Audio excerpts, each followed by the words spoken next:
Geometry के type 2 के question number 60 समझना फ्रेंड, इनका भी डाउट था। देखो गिवन क्या है, ट्रायंगल ए बी सी में A B C centimetre, A C B centimetre, C B A centimetre है, angle A equal to twice of angle B है। तो आप ट्रायंगल ए बी सी को राइट एंगल ट्रायंगल कंसीडर कर लेते हैं, ठीक है, ये आपका राइट एंगल ट्रायंगल है। ओके ठीक है फ्रेंड, अब एक काम करते हैं, इस पे ध्यान देना है, एंगल ए बी सी है ना, तो यहाँ पे आप ए कंसीडर कर लो, ये आपका बी हो गया, ये सी हो गया, ठीक है। सी पे हम लोग 90 डिग्री कंसीडर करते हैं, ठीक है। अब सी का ए बी देखो आपका कितना है, सी है, ठीक है, और होता भी है जो सी वर्टेक्स होता है उसके सामने वाला साइड सी होता है। ए सी क्या है फ्रेंड, आपका बी है, यहाँ भी देखो बी वर्टेक्स के सामने वाला साइड बी है, और सी बी देखो सी बी ए है, तो देखो ए वर्टेक्स के सामने वाला साइड सी बी है, तो ये आपका ए हो जाएगा। क्लियर है यहाँ तक। और कंडीशन गिवन है आपका angle A equal to twice of angle B, है ना, तो एंगल ए और बी का रेशियो निकल जाएगा यहाँ से, ठीक है, 2/1। क्लियर है, मतलब आपका एंगल ए 2 यूनिट है और एंगल बी आपका 1 यूनिट है, ठीक है। तो दोनों कितना हो गया फ्रेंड, 3 यूनिट, दोनों का सम 3 यूनिट हो गया। और ये देखो आपका एंगल सी 90 डिग्री है, ठीक है, तो ए और बी का सम कितना हो जाएगा, 90 डिग्री होगा।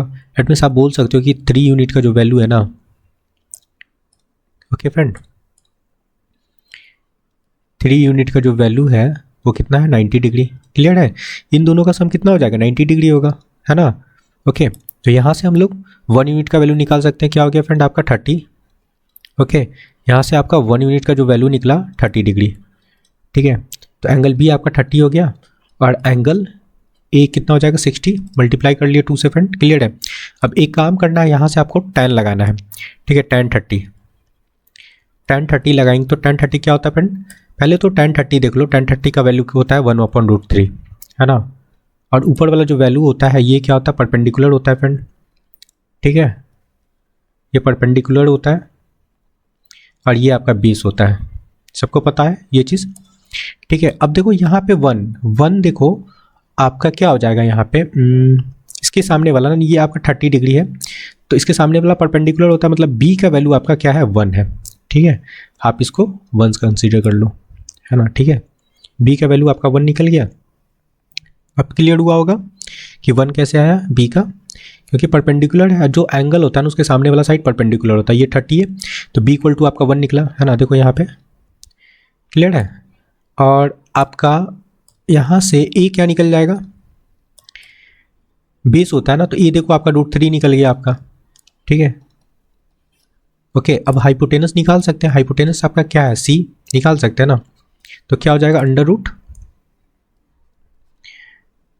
√1 का स्क्वायर प्लस √3 का स्क्वायर, है ना, तो आपका 3 ही हो जाएगा, मैं लिख भी देता हूँ यहाँ पे √3 का स्क्वायर, ठीक है। तो यहाँ से क्या निकलेगा 1 + 3 अंडर रूट के अंदर, तो ये हो जाएगा 4, तो यहाँ से निकलेगा 2 फ्रेंड, ठीक है।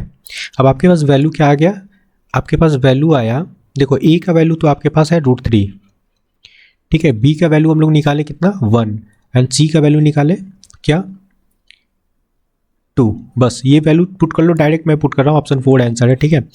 तो ऑप्शन 4 में मैं पुट कर रहा हूँ, ठीक है, आप एक एक ऑप्शन पुट करके चेक कर सकते हो, ठीक है फ्रेंड। देखो आपका क्या है, A square is equal to B square plus B C, ठीक है।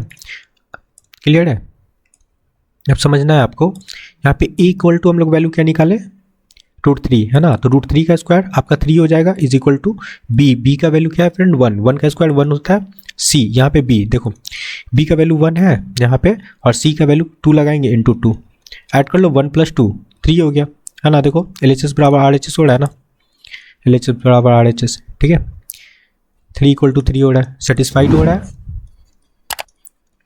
ठीक है फ्रेंड। तो आप बोल सकते हो कि जो ऑप्शन 4 है ना हमारा करेक्ट आंसर है, ठीक है, ये आपका करेक्ट आंसर है।